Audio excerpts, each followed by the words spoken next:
Welcome to this ISGAN Virtual Learning webinar. My name is Daniel Webben.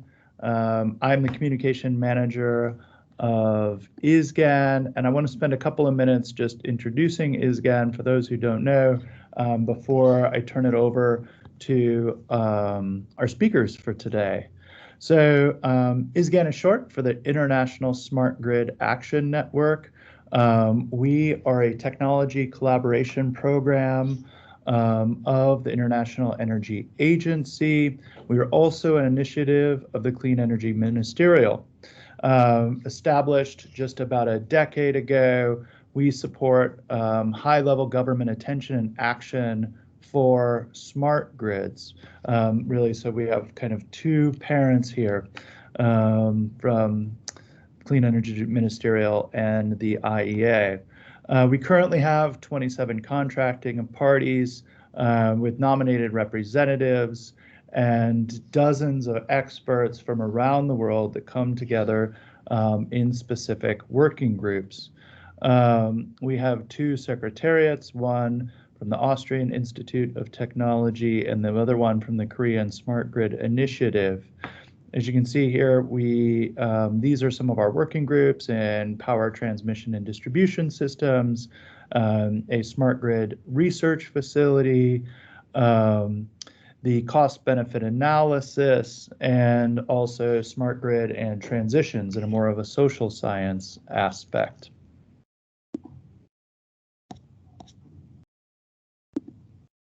So we want to accelerate especially development of smart grids and smart grid policy, technology, and investments. This is a voluntary participation from different governments and ministries of energy, and we work together on specific projects and programs. So part of what we work on is policy standards and regulation. Also thinking about how smart grid and development and smart grids can be financed. Some folks are focused more on cost benefits and the language that we're using and the protocols that we're using for smart grids. And others are more focused on users and consumer engagement and some of the different social aspects of smart grids and their use in energy transitions. And so we are a collaborative group that works together in order to put on things like these types of webinars, but also to publish case books, discussion papers, policy documents, and do knowledge sharing projects, and then present at conferences. And so I've now been in ISGAN for almost 2 years, and we have a great group, a collaborative group of different working group managers and experts developing these together. ISGAN Virtual Learning, which sits here at the University of Comillas in Madrid, Spain, we're trying to bring together both engineers, policymakers, and decision makers to kind of think about this bridge between the technical components that are needed for smart grid development and also some of the regulatory and policy needs that are there for developing smart grids. We're also trying to provide models for learning and developing these kind of conversations and discussions that can help us, achieve, development across countries. So these webinars, and hopefully you've signed up or will sign up for the virtual learning newsletter. We host them every month or every 2 months, and we have different topics and featured speakers that help us advance, and create value for ISGAN and for smart grids around the world. So with that, I just want to remind you, we will have a Q&A tool, so please, use the chat to offer questions during Greg's presentation. And also, if you'd like, if for some reason you have to step out for a minute, we will have all of this recorded. The webinar will be recorded and uploaded to our YouTube channel sometime in the next week or so. And so for that, with that, I would like to introduce my fellow working group manager, Charmalee Jayamaha, and she will be introducing herself and today's speaker. Thank you, Charmalee. Thank you, Daniel. Good afternoon from the UK, everyone. Thank you very much for joining this webinar. I'm not going to talk long. I will give a little background to this webinar. So I'm Charmalee Jayamaha. I'm the UK alternate delegate for ISGAN and also the manager for ISGAN Working Group 9 on flexibility markets. In Working Group 9, we are 11 countries in partnership, and we run 3 tasks covering different aspects of flexibility, such as around flexibility quantification, interoperability, and operational planning to harness more flexibility from our power systems. So the webinar today is a deliverable from the UK-led Task 2 on interoperability.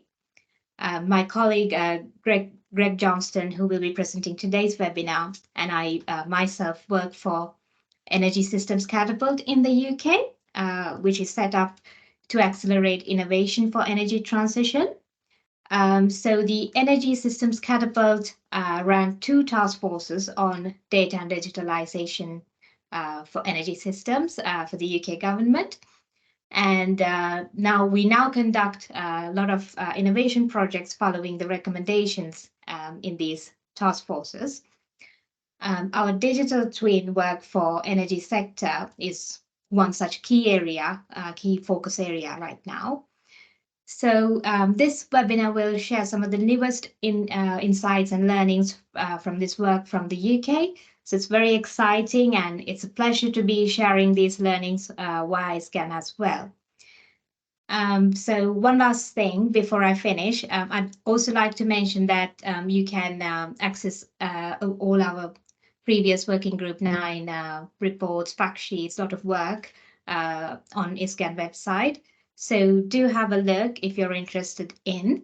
There'll be a lot of work to refer to as well around flexibility markets. So that brings me to welcome Greg without further ado to conduct today's webinar. Thank you, and over to you, Greg. Thank you, Charmalee. Thank you, Daniel. So I'll be walking you through the next 45 minutes or so, and then we'll be taking questions afterwards. Just as a way of introduction, I had a scan at the attendees. I know some of you, but not all. My name's Greg Johnston. I'm a senior consultant, specialising in digital and digitalisation data, and kind of have a sub-focus, if you like, on policy and regulation, as well as what digital infrastructure you need for net zero energy systems. In terms of kind of some of the work that I've been contributing to, I'll talk to through the presentation.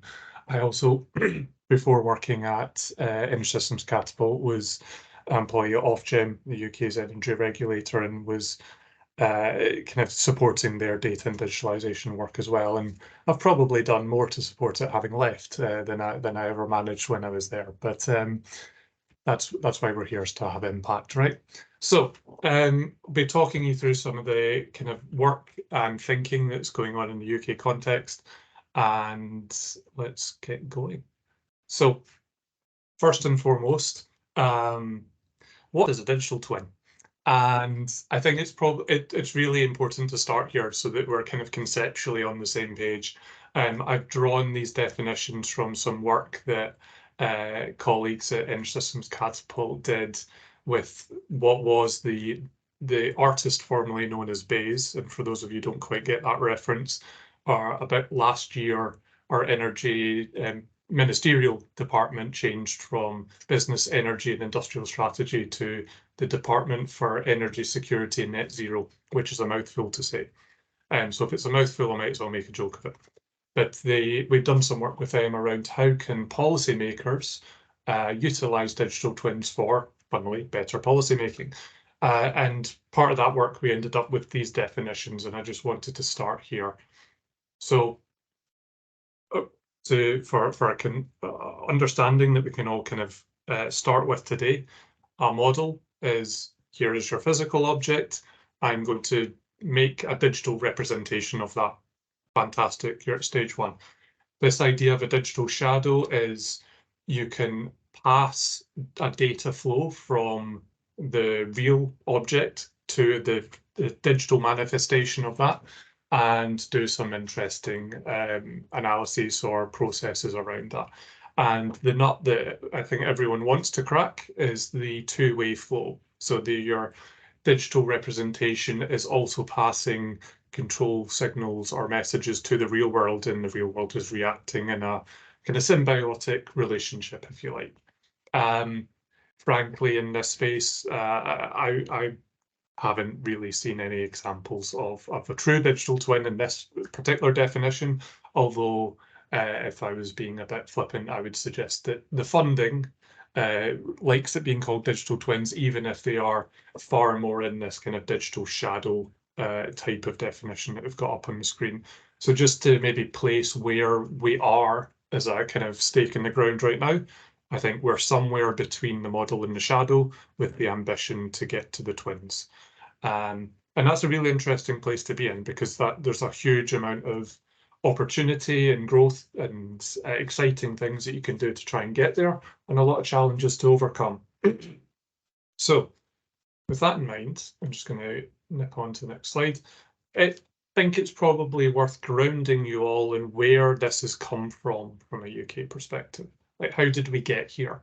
And Charmalee alluded to task forces. You can see one of those up, no, both of those up on the slide. So the digitalisation task force, which was January 2022, if memory serves. Yes. And the data task force, which was, I want to say March 2019, but don't quote me on that. You should, because I've helped do some of the work on it.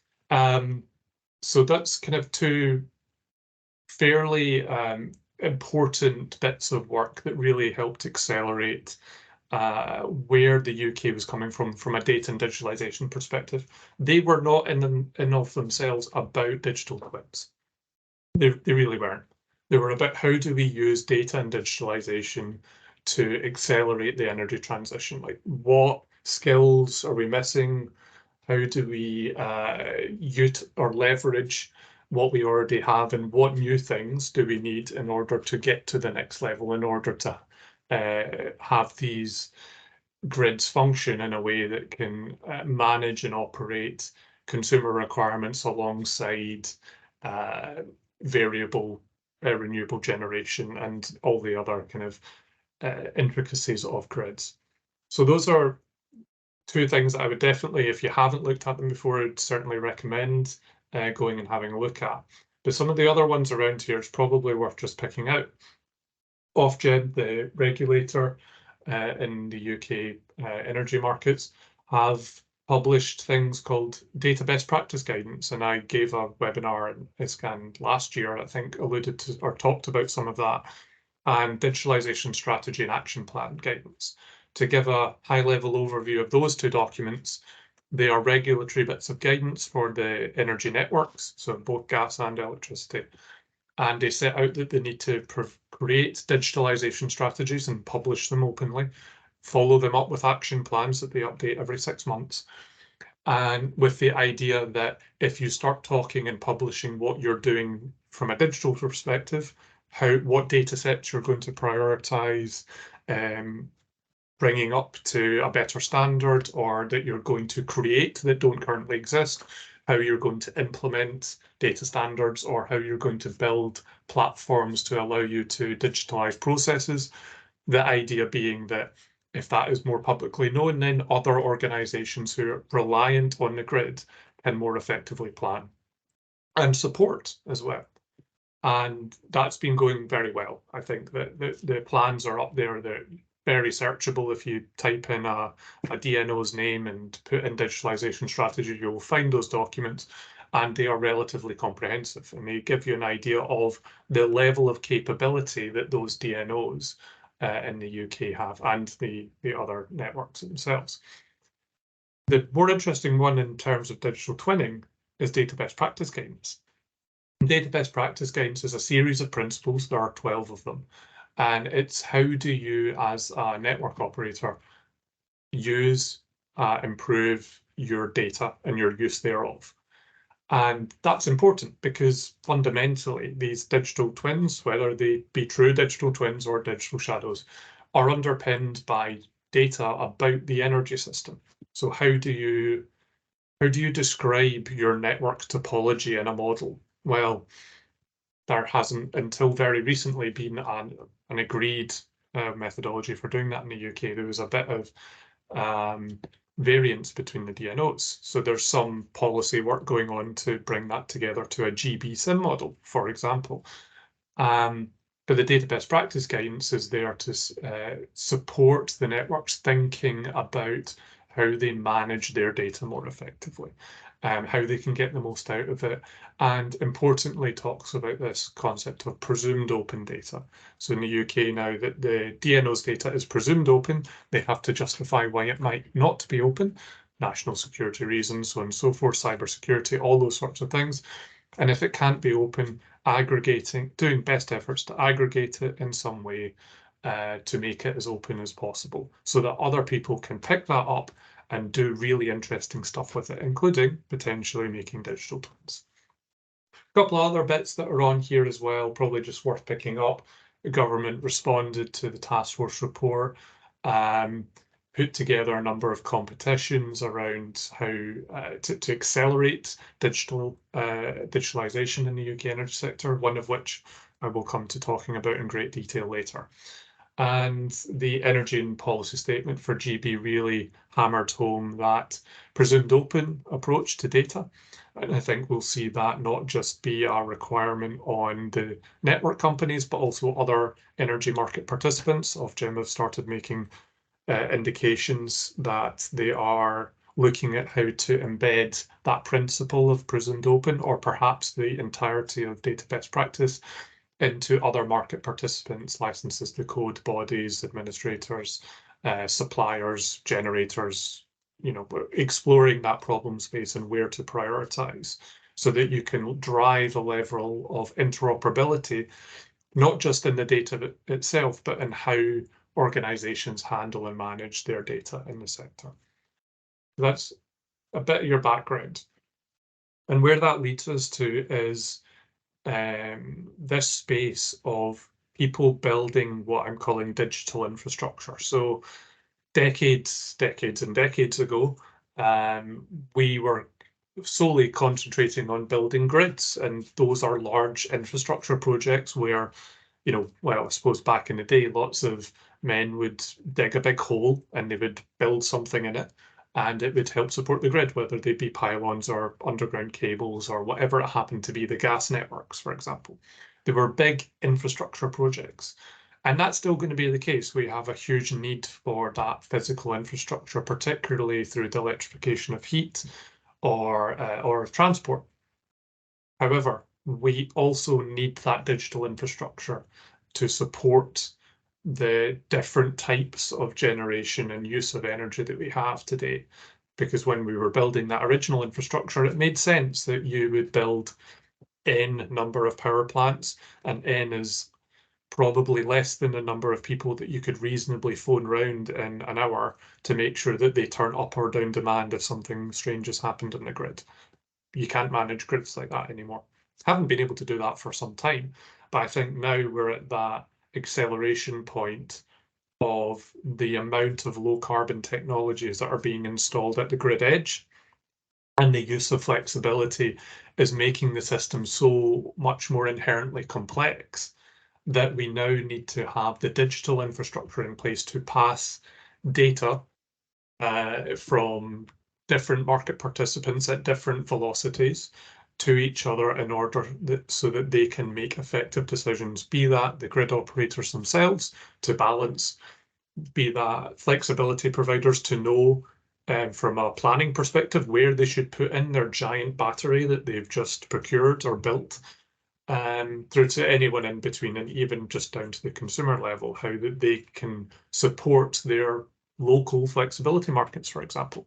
All that requires a digital infrastructure and a backbone of data that we don't really have today. So some of these projects are kind of looking at how to solve those.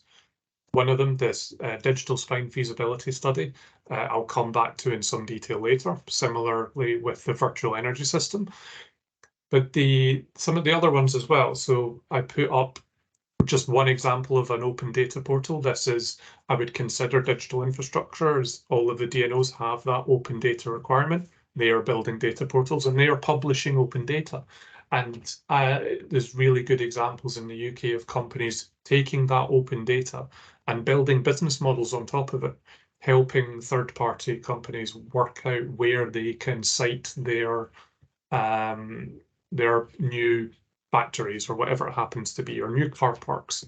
Doesn't really matter, but it's using that layer of data that will underpin, in the long run, digital twins to build service models and business models.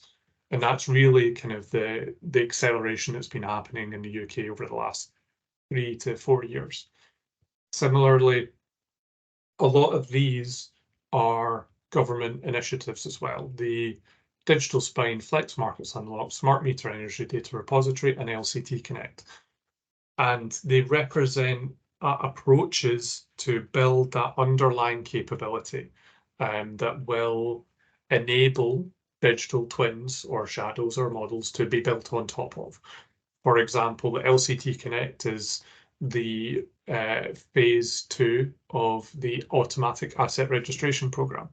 Automatic asset registration seeks to solve a particular challenge. The DNOs do not know where these LCTs are getting installed on the networks. The installers are not telling them. So how do you automatically detect or get told that those assets are going on? How do you understand their capabilities? And then what can you do with that type of data in the long run? So that's seeking to solve that particular challenge. The Smart Meter Energy Data Repository is seeking to solve the challenge of, well, we have all these smart meters being installed in the UK. How do we leverage the data from that, get that to various market participants in a way that can help accelerate new business models like the ones I was describing, or various other use cases? But I think the key thing to take away from here now is everyone is planting their flags. So actually today, Hiklo Energy have launched a new product. They're a flexibility provider. They operate in the UK and I believe 6 or 7 other countries, some of which are in Europe. And they are looking at that end-to-end flexibility challenge. And they're, how do you get that data to the right market participants in order to leverage your flexibility and stack that value in markets? And that's really the power of the transition right now. I think this underlying data and digital infrastructure will really be the workhorse of the next few decades of whatever we imagine we want the power networks, or power systems rather, to be able to do. And I think that's very true in electricity. And I think we're seeing a lot of the value in electricity because it's conceptually probably easier to do. But I think the same will hold true with other power vectors like hydrogen as well. We're just in an earlier stage of that. So just to dwell on specific digital twin thinking, I've just very quick slide on a couple of bits and pieces. I mentioned a digital twin demonstrator fairly early on as I've been rambling on at you. And that one was seeking to look at how can policymakers actually use this type of technology? What data do they need? And how can it help them inform better decision making and better policy making fundamentally? I think that was a really interesting look, because primarily a lot of the use cases or use case driven approaches to digital twinning that I've seen certainly have focused more on we can improve processes, we can make this thing run better or cheaper or whatever it happens to be, or we can understand it better, we can do better maintenance. And this was really that kind of look at, well, what if we had another set of users who were using this digital twin? And how can we use the insights that we gain to actually measure the types of impacts that policy change has? Like if you traditionally, say 20, 30 years ago, you might implement a policy and they would say, well, you know, that GDP went up 0.3%, so clearly that worked, and everyone would nod and economists would get paid their wage. And we didn't really measure things in the same way that we can now. We have all this data, we have the ability to get it from A to B. We can see the impact it has on systems. We potentially, through these technologies, can start seeing second or even third order impacts that these changes might be having on the systems that we're trying to impact. And that's really powerful. And I think it's the policy space is starting to waken up to that opportunity. I think the technology, as I've described, we're not quite at the twinning phase. And I think just a more conceptual point that I would want to make at this stage is that I'm not entirely convinced I would want any policymaker to have control of a system that actually was a true digital twin. That they could say, oh, what if we did this? Click a button and that thing happened in the real world. I don't think we want to take policy making that far just yet. But certainly utilising digital shadows to see kind of modelled simulations of how things could impact, that I think would be where the real value lies.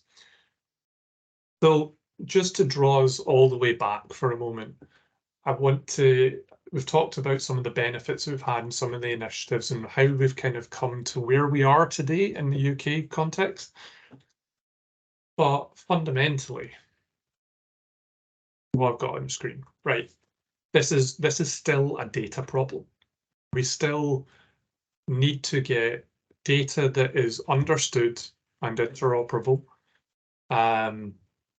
to other participants in the sector, to other participants in different sectors, in order for them to make effective decisions, even before they start thinking about throwing it into a digital twin of some description. We need to be able to trust the data. We need to be able to understand it. We describe it. It needs to be clean, or at least clean enough for the purposes that you're using.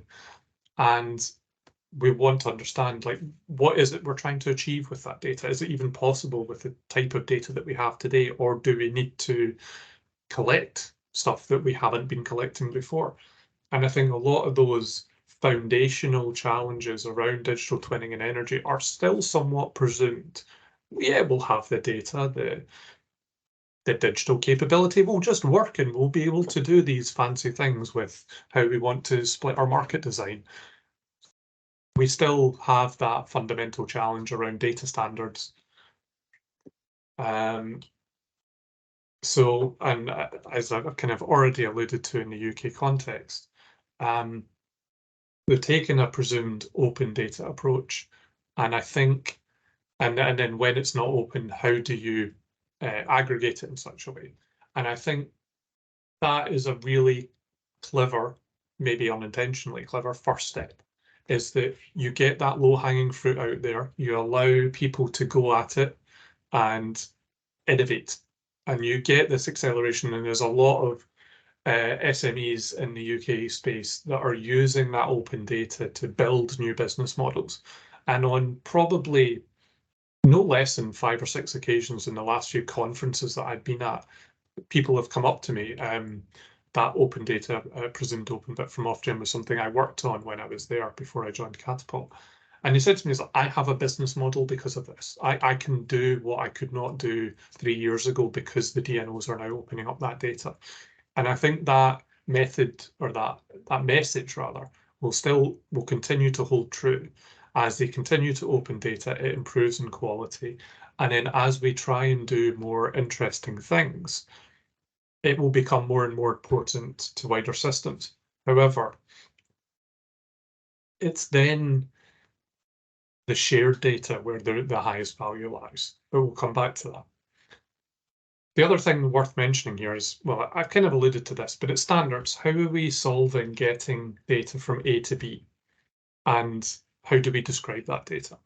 Again, there are lots of data standards out there, and please do not decide, oh, there's not enough standards and go and build a new one. That's not what I'm suggesting. I'm pretty sure there's an XKDC comic about that, whichever way around that is, where they look and say, oh, we have 15 standards, none of them do what we want, we'll build a 16th standard, and now you have 16 standards that don't do what you want. Pick something, go with it, it'll never be perfect. So how do you solve the data standards challenge? Well, fundamentally, that is a solved problem. We know how to do governance and regulation. You're operated in the European Union. That's a lot of governance and it's a lot of regulation to marry and get together all those countries. We exist in that kind of environment, particularly within a heavily regulated sector. We understand governance. So we just need to apply that in terms of how we're managing our data standards and such. And I think that has maybe been lost for a time. It only really exists in some critical data flows. And I think what's probably bubbling up or has bubbled up over the last few years is so much more of the data that is held in the energy system is actually critical in a way that we hadn't quite realized a few years ago. So I'm going to pivot slightly into what's actually happening in the UK. That's kind of why you're all here, right? So this particular slide, and I wouldn't worry yourselves too much about the detail underneath, and I'll explain why in a second. One of the things that the UK is looking at is flexibility. How do we leverage distributed flexibility in order to manage the grid? And IBM were commissioned to by Ofgem to publish a report on the how might you go about building some sort of flexibility platform that doesn't need to be a thin layer that just directs people to various other parties, or does it need to be a central brain that kind of controls all flexibility in the UK, or is it somewhere in between? And IBM helped support Ofgem in setting out some of those options and divvied up some sort of technical architecture, which is what you can see in your page here. And there's only a few things that I really want to pick out here, other than showing that it is relatively complex to actually manage this. There are a couple of bits. So you can see this big thing in the middle towards the bottom that says Digital Spine NZIP. So NZIP is just a net zero innovation portfolio. It is a pot of money that participants in the UK can get at to do innovative things in energy. But the Digital Spine was a recommendation from the Digitalisation Task Force. It was a concept to say, how can you pass data between different market participants in a kind of scalable way? And then, well, I'll come to that back in a moment, but there's a few other bits in here. So there's the arrows within that box that say SIM, SCADA, SMETS, PAS, and AAR. So automatic asset registration being the right. PAS, you may or may not be familiar, is a kind of device standard for interoperability of low carbon tech. SMETS is your smart meter data, and SCADA systems being SCADA systems, and SIM being that common information model. So you can see already, even when I'm just looking at one box, we're talking about data, we're talking about data standards, we're talking about data that doesn't exist yet, in the case of the AAR, and device standards as well. And then you've got other things when you look at the rest of the diagram around cybersecurity and common data infrastructure. How do all these things hang together in a way that you can scale and then start building twinning capabilities? So with that, I'm going to go into something where, okay, how do you build twinning capabilities? And I can see a couple of people from the ESO on, so I'm going to have to be very careful how I word this and get it right. So the virtual energy system is looking at that particular challenge around digital twinning. How can you connect those disparate providers, so network operators, power station operators, electrolyzer system operators, the whole value chain? They're all going to want to build their own digital twins for whatever purpose, whether they be shadows or true twins, kind of doesn't matter. But how can you ensure that the data passes to them effectively? How can you ensure that these systems are at least minimally interoperable with each other, so you can take insight from one and apply it in another context? How does this all knit together? And the virtual learning system is a project I am working on personally with colleagues at Arup and another consortium called Icebreaker One. And looking at that challenge from a kind of, okay, how do you, as I've described, it's around data, it's around standards, how do you pull all that together? So all of you are in for a treat. I described the digital spine as an initiative many slides ago, and I alluded to it in the previous slide there. The feasibility study for a digital spine was conducted earlier in this year, concluding in about August. And the outputs of that have not yet been made public. They are with the Department for Energy Security and Net Zero, and they are considering the implications of what has been described in that feasibility study. I can't go into huge amounts of details on that. But what I can share is this, and this is conceptually how we think in the UK context we can do data sharing at scale. I've talked a lot about open data so far, but how do you get at that shared data? So the shared data, if I look at this conceptually, we've broken down into 3 components. You need to prepare your data into some sort of standard. You need to trust the other participants that you're sharing that data with, who they are and the roles and responsibilities that they have. And then you need some sort of mechanism for transmitting data from A to B. So 3 components: prepare, trust, and share. And if you take anything away from what I've described so far and will before I conclude, it's those 3 words: prepare, trust, share.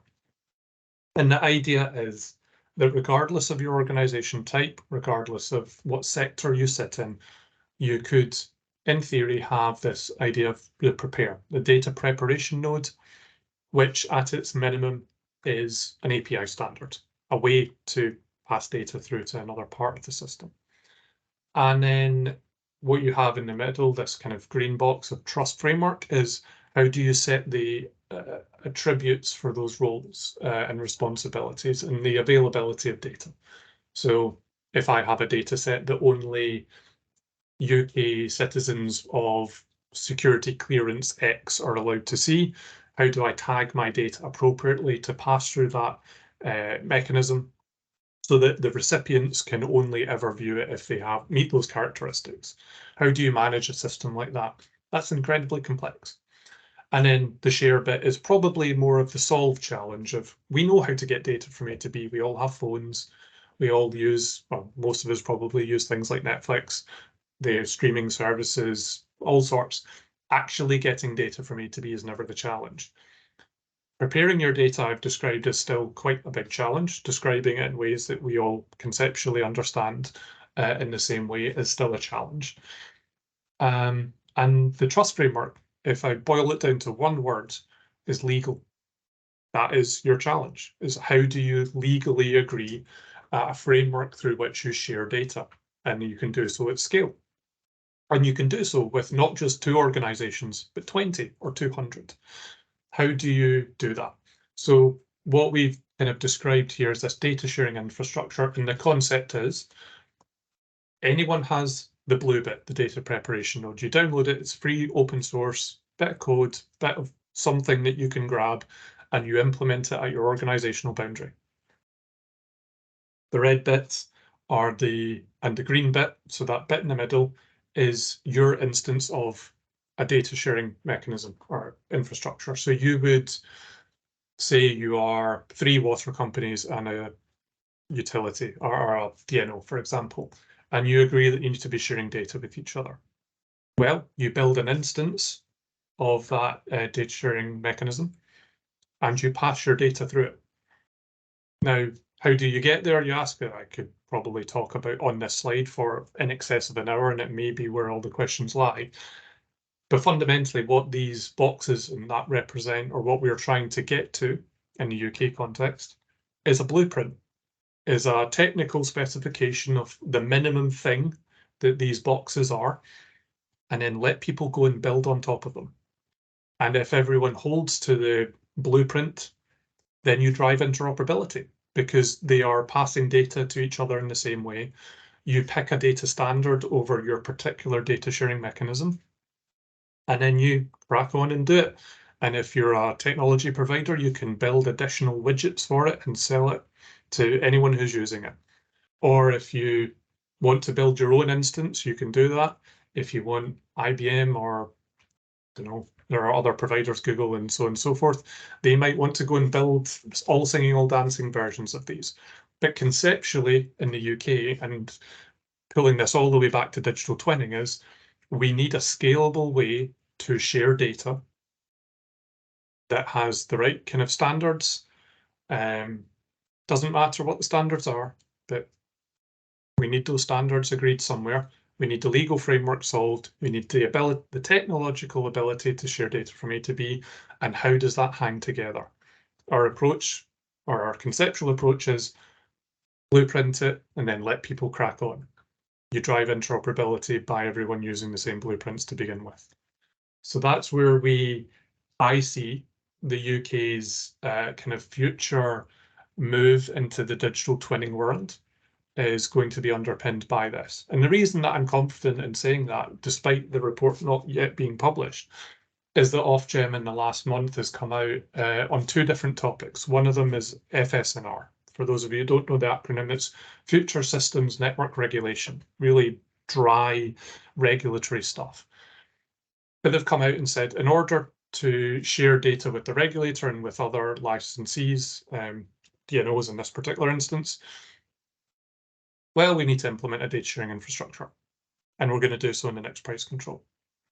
And similarly, they've come out on the future of flexibility work that I showed you a slide a couple ago on, and said, okay, in order to enable scalable flexibility in the UK, what we're going to do? We're going to implement a flexibility data sharing infrastructure. So in two instances, the regulators already come out and said, this type of approach is what we want to utilize to enable scalable shared data. And if I go all the way back to all of the rambling that I've been giving you so far, is we need a way to scalably share data in order to, and have all the standards and stuff sorted in order to actually achieve the outcomes of doing any of the digital twin stuff. And it's probably worth saying at this point as well, that the Virtual Energy System project is looking at this approach and exploring with other parties how we can realise this type of blueprinting approach for that particular project. So if I were a gambling man, and I say this, and there's at least a few people in this call that have heard me say this before, if I were a gambling man, and I am, play some poker, this is where my money is. So with that, I'll stop on that bit and just kind of highlight one or two other bits. I've already alluded to the FSNR, so that decision review. The reason I put it in the slide is just so that people can find it easier when they go and look. Credo is an interesting one. So Credo is the climate resilience demonstrator. And the idea there is that they have built a digital twin of pulling data from power systems, from telecoms, from the water sector and others, I believe, and looking at extreme weather events and what impact that has on utilities. So for example, if there were a 1 in 500 year flood at this particular site, the substation goes underwater and stops working. What knock-on impact does that have on telecoms or on water or on, you can kind of see where I'm going with this. So that's another really interesting initiative that's been going on in the UK, and they won't mind me saying that one of the key things that they really tripped up on, and they did overcome in the end, was the legal agreements for sharing data. That was fundamentally the biggest challenge that project overcome to get to where it was today. They have challenges as well around the architecture around which you share data. Do you pull it up to a data lake in the sky, or do you have a distributed architecture? They're working through all those things at the moment and working towards that distributed architecture as well. And I think that's probably another reflection to leave you with is, I think gone are the days, not entirely, but I think in the digital twinning space, my money is on that distributed architecture rather than that centralized IT system, that data lake in the sky that allows you to build your twin. I think there's a phrase that I keep hearing is connect, don't collect. You need to connect into your data sources. You don't need to pull it down. You don't need to store it locally. So where are we today? And I think these three are probably the ones to highlight to you. Virtual Energy System is in its Alpha Plus phase and looking at how they could realize this approach for data sharing infrastructure. The National Digital Twin Programme is building something they're calling the integration architecture, which is how can you go about sharing data between sectors in order to realize some use cases. Very, very focused on, funnily enough, digital twinning. And we are looking, or the National Digital Twin Programme is looking at scaling through sectors. And I think you can see they have a demonstrator on the Isle of Wight and looking at the electricity network use case and how you can share that data across the different parties and that have an interest in that particular location. And I think that's probably another reflection is well, I can't speak for the whole audience, but a good chunk of you, imagine, are technologists. We get excited about the technology. Remember that these are bounded in places and people. And that is incredibly important as you start scaling these solutions, is that there will always be a local dimension, a geographical dimension. And I say that not just because I'm a geographer. And then, as I said, the data sharing infrastructure, what was previously known as the digital spine, no, it's the last time I'm going to use that phrase. They are looking at, or rather our department designators are looking at that and kind of we are expecting in the coming months that they'll come out with what they want to do next with that kind of work. So how's it all coming together? Well, I talked a little bit about where Ofgem's coming from. I think it's probably worth mentioning as well that there was in our consultation early this year, I think it was early this year, if not, it was definitely very, very late last year.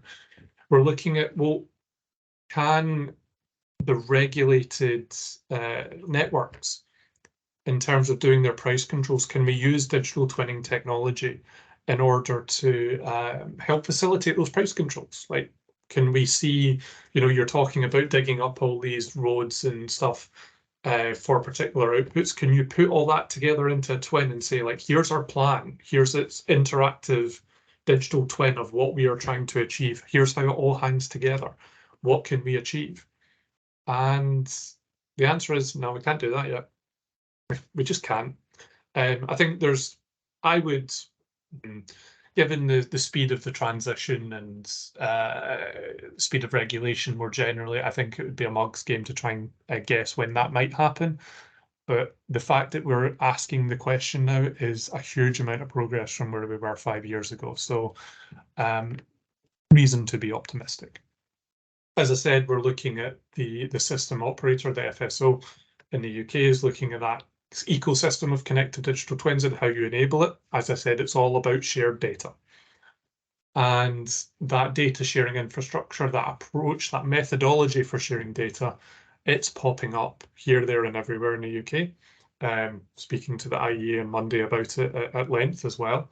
So there's potentially, I've worked an awful lot on this, so I'm definitely going to say it's the solution, right? But I'm confident that it's definitely going to at least be part of it. And that's why I wanted to bring that to you today. And then, yeah, I'll just leave you with some challenges because I think I'm running a little bit over time than I expected. How do you understand the scope and dependencies of all these projects? I do it, live it, breathe it, and it is difficult. It's a challenge. Be very open and transparent about what you're doing. Talk about it, get out there, publish it.